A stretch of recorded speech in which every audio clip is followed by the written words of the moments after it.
उपमुख्यमंत्री शिंदेंसोबत भेटीनंतर रेश्मा काळेंची निवडणुकीतून माघार। जळगाव विधान परिषद निवडणुकीतून केली होती बंडखोरी।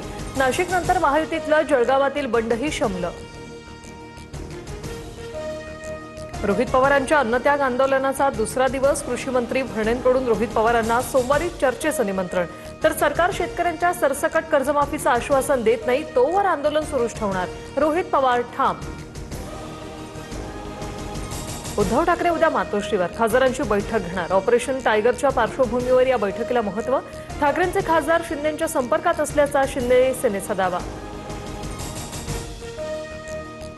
कांदा उत्पादक शेतकऱ्यांना मोठा दिलासा। कांदा खरेदीचा दर आता 16.50 रुपये प्रति किलोवर। आजपासून नवे दर लागू होणार।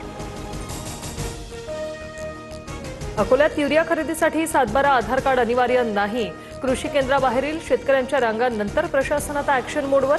युरिया खरेदीत गैरप्रकार रोखण्यासाठी जिल्हाधिकाऱ्यांनी 7/12 अनिवार्य केला होता।